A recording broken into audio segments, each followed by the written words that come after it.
Here are 10 things that every beginner skateboarder should know how to do well. Now, the things on this list aren't necessarily tricks, but rather they're things that you should perfect when you first start skateboarding.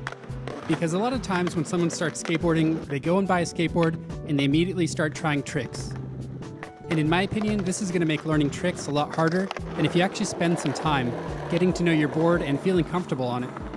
So at worst, here are a few things that'll just help you when you're cruising down the street, and at best, hopefully, once you perfect these, it should help your confidence and control with your skateboard. So if you're already good at skateboarding and you're confident on your board, you can go ahead and skip this one because it's more towards the beginners. First up, we have pushing. Now everyone knows what pushing is, it's a very simple concept, but I've had quite a few people ask me to do a tutorial on pushing. So there's only a few main concepts that you want to have down when you're learning how to push really well, but I would say that the most important one is getting your weight distribution down. Basically, you want to keep all of your weight on your front foot near the center of the board. You want to get very comfortable with this, so much so that you can easily stand and balance on your front foot. And the only time that your weight should slightly shift to your other foot is when you're actually putting it down to push. Just keep in mind that you don't ever want to transfer all of your weight to the pushing foot because it's going to be a lot harder to keep your momentum and to keep the board going straight.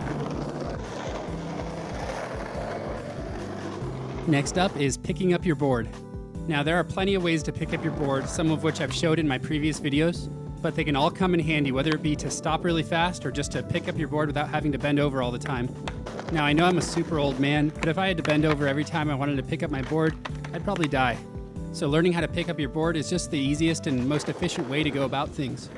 Plus there's a slight bit of board control and coordination that's learned from this. For number 3, we have throwing down your board. This is the best way to get speed really fast without having to start from a dead stop. This one is a pretty simple concept, but I've seen a few beginners have trouble getting the coordination between throwing the board down and jumping on it. But the good thing about this one is it's easy enough to start while standing still, and then slowly taking a few steps into it, and eventually bringing it up to where you can run and jump into it. Once you get this one down, you'll probably notice that you're using it every single time you go to get on your skateboard. Just make sure that when you throw it down, you're throwing it slightly ahead of your front foot and then stepping forward onto the board. Next up, we have one of the most important things to learn when you're going to be cruising around, getting up curbs. Now this trick is just an ollie. The only difference is you're going up a curb instead of doing it on flat. So the worst thing about cruising around would be that once you hit a curb, you have to stop, get off your board, put it onto the curb, and then continue skating. And the best way to do this is to learn the 6-inch ollie up the curb. I won't get into an in-depth ollie tutorial here, but I'll put a link to my how to ollie video. But essentially just watch that, try and learn how to ollie, and then you can practice while standing still next to a curb.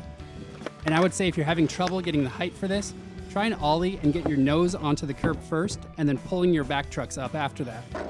Anyway, in my opinion, getting up curbs is one of the most useful things you can learn. Now, what good would ollieing up a curb be if you couldn't ride back down one?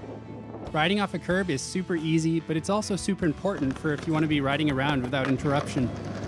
Now this one's obviously easier than ollieing up a curb because you don't have to ollie.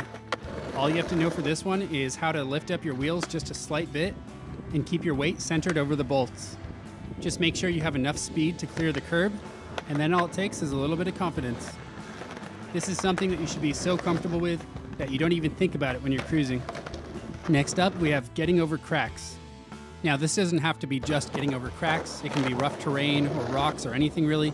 But when you're rolling down the sidewalk and you see a crack, it's best to know how to get over it rather than just run into it and fall. So I've gone over a few ways to do this stylishly in my old videos like the Chinese Ollie and Nollie, but really all you need to know for this is how to lift off the weight of your front trucks and then slightly jump off your back foot. Also, you have to make sure you have enough speed to get over the crack.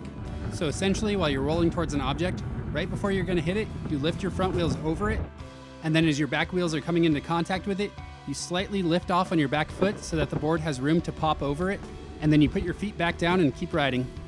Next up, we have riding fast. This is an aspect to skateboarding that is almost entirely confidence-based. Pretty much anyone can stand on a skateboard while it rolls, but really being comfortable going fast, whether it be by pushing or bombing a hill, marks a level of comfort with your board that's really going to start showing you're improving.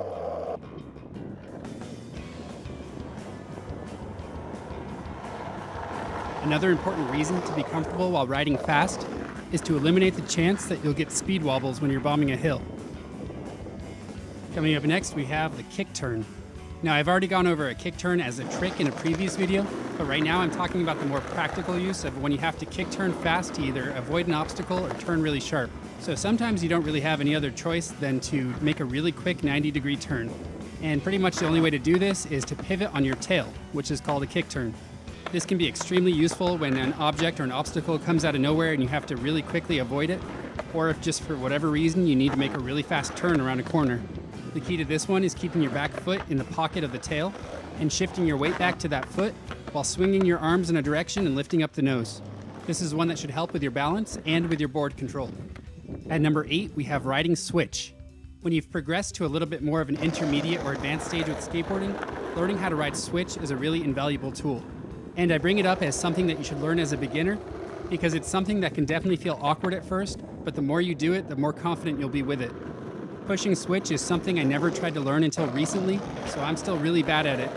But if I could go back to when I was first learning how to skateboard, it's something that I would have spent at least a little bit more time and effort on. Also, on the plus side, if you're a beginner who pushes Mongo, this can help you out learning how to push switch, which I talk about in my previous video about pushing Mongo. Next up, we have stopping. Just like with picking up your board, there's plenty of different ways to do this, which pretty much achieve the same effect. But the important thing here is being comfortable so that you don't jump off your board and hurt yourself. So whether it be by jumping off, doing the nose pickup, or doing a power slide, the main thing here is being aware of how to stop in a safe and controlled way.